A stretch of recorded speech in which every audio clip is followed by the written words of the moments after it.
Hey everyone, Daniel here and welcome back to another video. Just today, Voyager Digital went out and released one of the most, if not the most important news released they have announced in the past year. And in this video, I'm going to go through exactly what they announced, the implications that it has on the company, the stock, my thoughts on it, and lastly, we're going to cover some of the highlights from the CEO's interview a couple days ago on the Paul Barron Show. So if you enjoy these videos and are not yet subscribed, feel free to do so and let's get into it.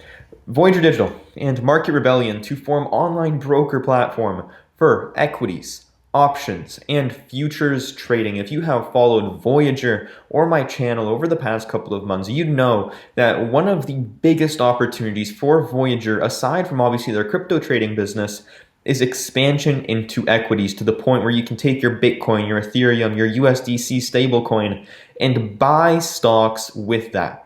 Not having to make it a two-step process where you have to sell your Bitcoin, convert it into cash, and then buy your stocks with that cash, but actually taking your Bitcoin and being able to buy stocks with that. That is unheard of in the industry at this moment in time. Obviously, Binance just announced that they're going to be tokenizing stocks or things along those lines, but there isn't a platform right now that allows you to take your Bitcoin or your Ethereum and buy specific stocks with that. And not just stocks, but in the case of Voyager here, allowing both options and futures trading. This is huge. Options and futures. Voyager has an eventual goal of becoming the leading or, the only banking product that you need, where you can essentially, have all of your banking things in one place, all connected through the blockchain and through the cryptocurrency network. This is one of the big major milestones that Voyager needs to hit, essentially to become one of those places where, it isn't just the cryptocurrency specific platform, but it's an asset specific platform where you don't have to just buy, crypto on this platform. Then you got to go to M1 Finance or Robinhood to buy your stocks. You can have both of these things in one, and that is Voyager Digital, guys, especially after this announcement. So, let's go through some highlights here. I'll add some, hopefully some perspective along the way. So they're partnering with this company called Market Rebellion, and Market Rebellion is a leading provider of trading education and content and tools for independent investors. So when we look at this platform here, they're really focused in on the, obviously the just regular stock trading side of the business. So, when we look at Market Rebellion, they're a leader in trading education. And what's very interesting is, if you stick around to the second half of the video, the CEO, Steve Ehrlich, just a couple days ago in an interview, really specified his want to really increase the education around cryptocurrencies and the blockchain on a high level. So this partnership here with Market Rebellion is very interesting. And, it is a little bit weird. And I think that's how the market perceived it right at the beginning of the day. Why would they partner with this company here, Market Rebellion, if they aren't really someone that, has their own, trading side of their business or things along those lines? It's an education company. But, let's keep going here and hopefully I'll address that in a second here. So they're going to be doing this through a new entity, and this entity is going to be kind of split in half by Market Rebellion and Voyager. So again, that's kind of one of the things that the market perceived as potentially a little bit negative in a certain way, obviously. And then here we have Steve Ehrlich. Since our beginning, Voyager has envisioned bringing multiple trading and investing products to our platforms to allow for our valuable customers to the ability to participate in global markets. We know this, he said this before. The development of VYGR Digital Securities supports our shared vision of making all assets interchangeable. Again, that vision of being able to take your cryptocurrency and buy stocks with that immediately. Through the Voyager app, consumers will be empowered to trade equities.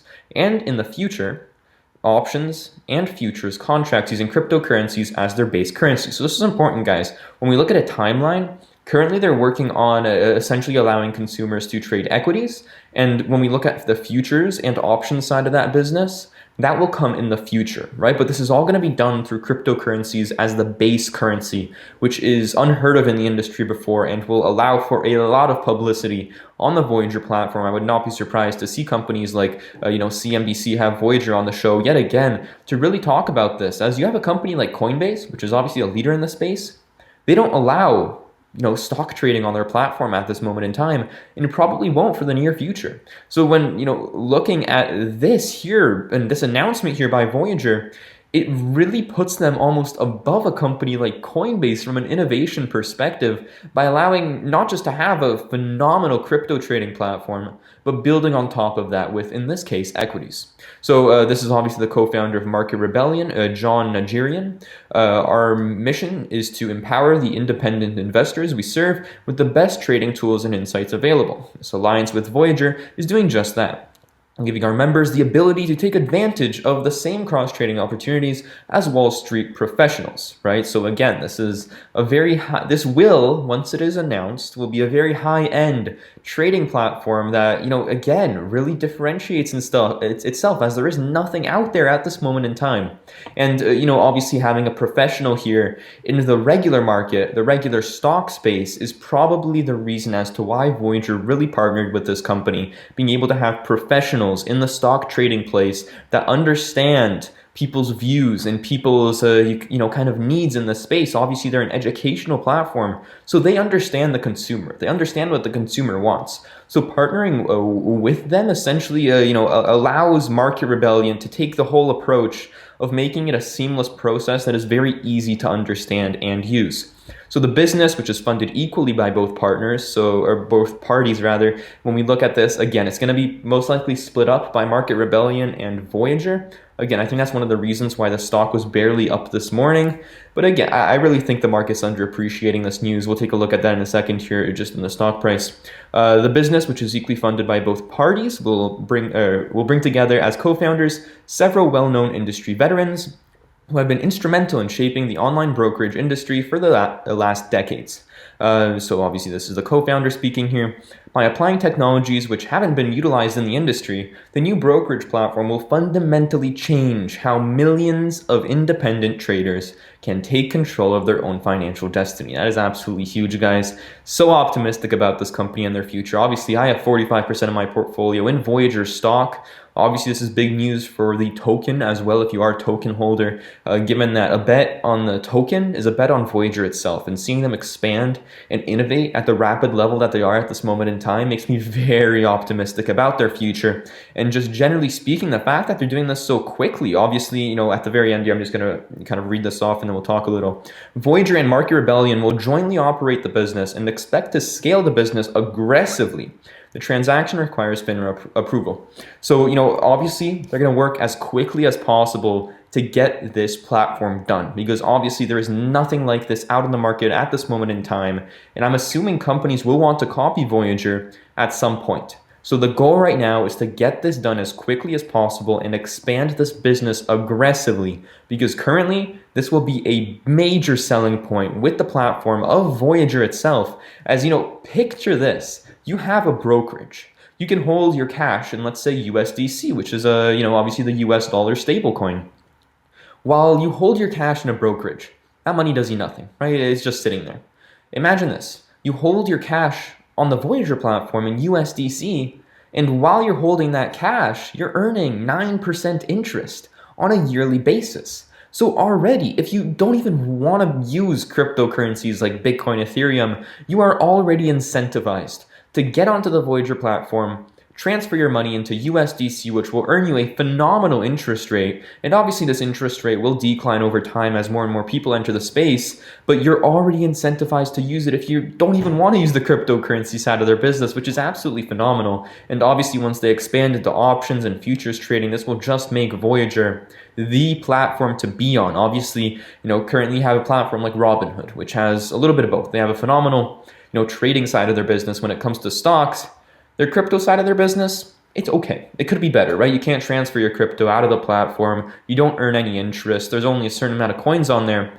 With Voyager, you almost have that same Robinhood look on the side of their crypto trading platform. But then I think as they expand into equity trading, that could eventually get to the same level as their cryptocurrency side of their business. And once they do that, Voyager Digital will be the brokerage to use, no matter if you want to trade stocks, cryptocurrencies, or both. So now let's take a look at exactly what this business, this Market Rebellion business is. I don't know why this shows up here. I can't even close it. But so obviously we know Market Rebellion is in the business of education, educating consumers about what cryptocurrencies are, what trading is, and things like that. And obviously they have a lot of courses here about this, but they don't have their own trading platform, right? And when it comes to cryptocurrencies, they don't have that either. They actually, take their users and tell them to go to Voyager to buy cryptocurrencies. So there was already a bit of a connection here between the two. I think Market Rebellion is actually invested in Voyager, so that might be one of the reasons as to why,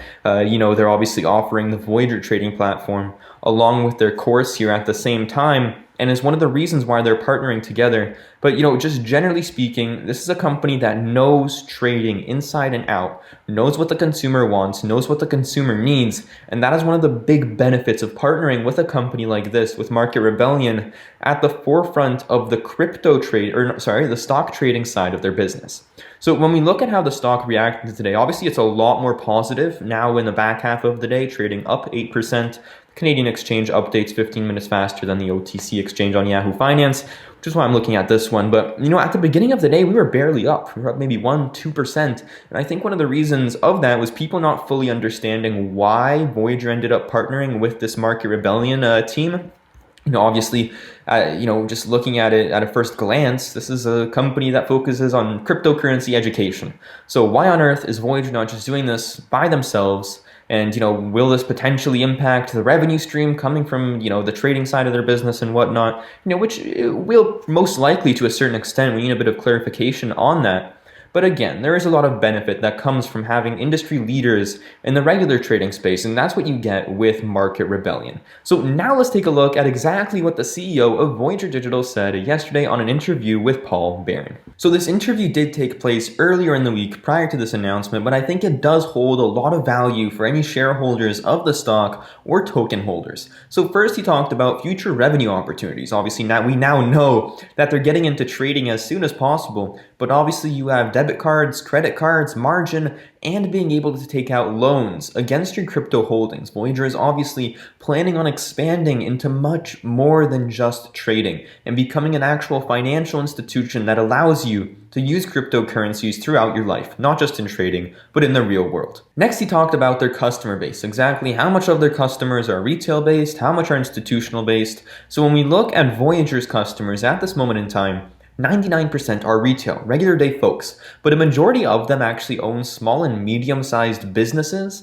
and they use Voyager as their treasury, which is very, very interesting. Having a business use Voyager, deposit USDC, Bitcoin, Ethereum, earn that annualized interest, and use that as their treasury. Very, very interesting. They're currently working on a 401k and retirement product, which will obviously continue to expand their total addressable market going forwards. So obviously, currently retail dominated, but expanding into the institutional side over time. Next, he talked about customer onboarding. Obviously, there are some issues currently going on with the platform pertaining to, taking a little bit more time to get onto the platform with withdrawals, deposits. Obviously, we know that they are upgrading their systems very, very quickly to accommodate for the new users. But with customer onboarding and new customers coming onto the platform, if registration is done correctly, they should be able to trade within minutes. But, if they end up failing the KYC or the registration process, that is where things take a little longer. And you actually, at that point, it has to be manually checked by someone at the team, which does end up taking a little bit longer.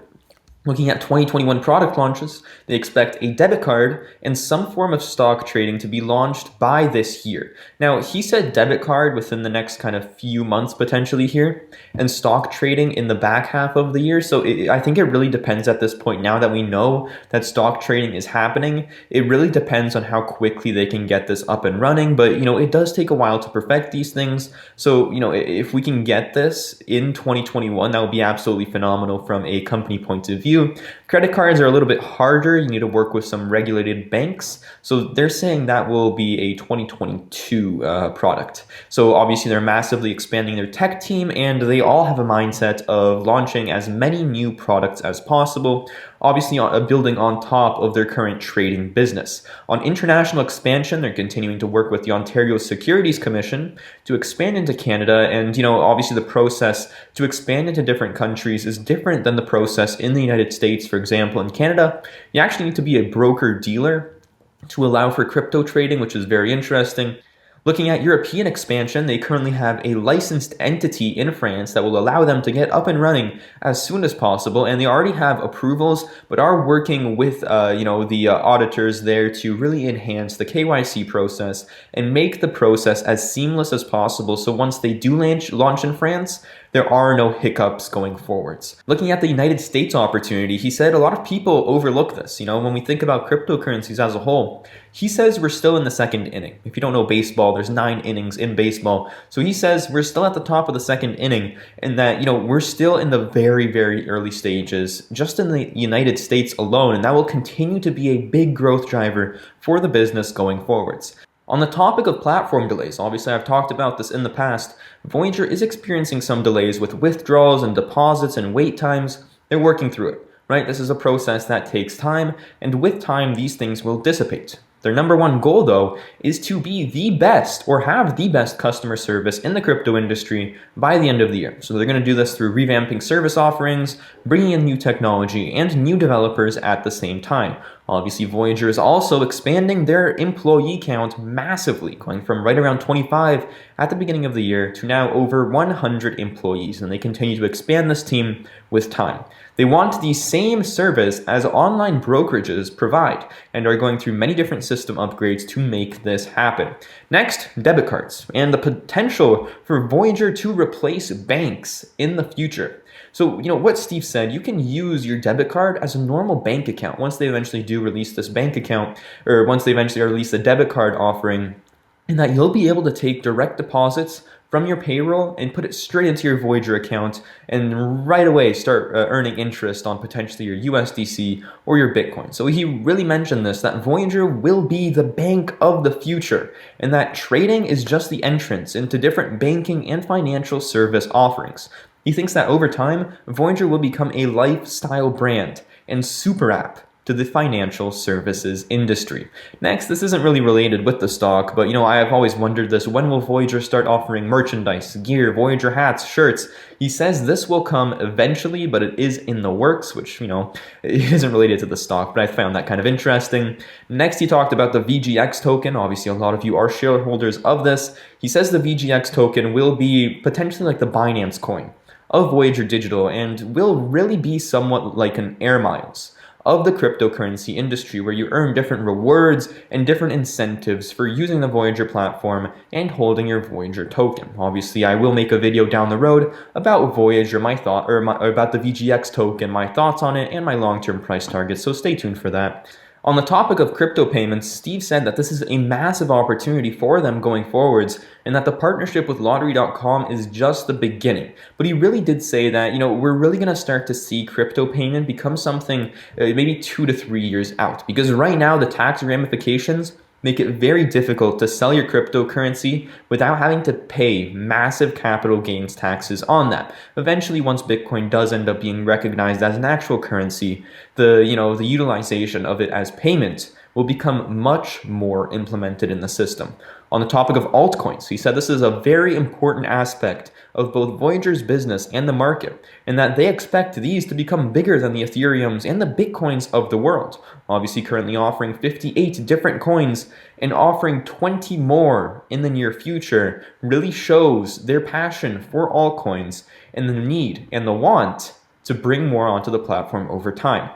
He said that the altcoin market will be robust and continue to grow going forwards. On the topic of security, Voyager Digital CEO maintained a stance that the priority for Voyager is the safety and security of customer assets. They do this through multiple custodians, artificial intelligence, IP tracking, and security teams. The head of security at Voyager Digital is the person who built out the security team at PenMed, which is a medical company which obviously needs to keep their medical records of their patients very, very safe. So on the topic of security, this is one of the biggest things that we need to focus on at Voyager, as potential platform delays will be forgotten with time, but a security issue will not be. Lastly, marketing. Obviously, we know that marketing has been a big focus of Voyager's over the past, and they have been very successful thus far and are continuing to grow their marketing piece at a rapid pace. He reiterated 50% EBITDA margins and cash flow positive of the business at this moment in time. So although they may not have 50% EBITDA margins in their Q1 report, which should be coming out late May, early June, We can expect that going forwards, we expect 35% net income margins at least at the business. Anyways guys, thank you so much for watching. I really appreciate you being here. If you enjoyed this video, feel free to leave a comment down below and hit that like button as well. See you all next time.